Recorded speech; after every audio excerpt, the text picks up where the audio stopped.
Hey guys, आज बात करते हैं यूजीसी के नए नियम पर, जो कि है promotion of equity in higher educational institution, यानी कि समता को प्रमोट करना।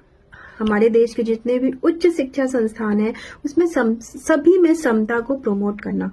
तो सबसे पहले हम ये देखते हैं कि समानता और समता में फर्क क्या होता है। समानता मतलब इक्वालिटी और समता मतलब इक्विटी। तो इक्वालिटी का मतलब होता है सभी को एक जैसे अधिकार देना, ठीक है। और समता यानी कि इक्विटी का मतलब होता है कि जिसको जितनी जरूरत है उसको उसी हिसाब से अधिकार देना। जैसे अगर हमारे घर में 4 सदस्य हैं और मेरे पास 8 रोटी है, तो मैं मतलब समानता के हिसाब से मैं सभी सदस्यों को 2-2 रोटी बांटूंगी, ठीक है। लेकिन समता के हिसाब से अगर एक सदस्य मेल मेंबर है जो ज्यादा खाता है, एक सदस्य फीमेल मेंबर है, मम्मी है, जो कि 2 ही रोटी खाती है, एक 10 साल का बच्चा है जो 1 ही रोटी खाता है, और एक 1 साल का बच्चा है जो आधा ही रोटी खाता है, तो समता के हिसाब से हम उनको उतना ही देंगे जितनी की उन्हें जरूरत है। जिसको ज्यादा जरूरत है उसको हम ज्यादा देंगे, जिसको कम जरूरत है उसको हम कम देंगे। तो ये न्याय के साथ इक्वालिटी को बांटने को हम इक्विटी कहते हैं, ठीक है।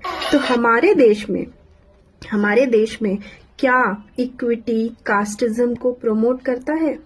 तो ये जो यूजीसी ने अपना नया नियम निकाला है प्रमोशन ऑफ इक्विटी, वो सिर्फ SC ST और OBC कैंडिडेट्स के लिए है। तो बहुत सारे लोग इस पर विद्रोह जता रहे हैं।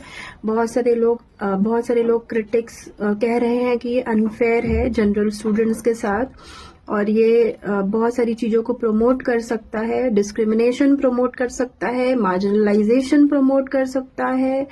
और जो कैटेगरीज ऑलरेडी मार्जिनलाइज थी, जो हाशिया पे खड़े लोग थे, दलित थे, या फिर आपके शेड्यूल ट्राइब्स थे, OBCs थे, तो अब हो सकता है कि ये रिवर्स डिस्क्रिमिनेशन हो जाए।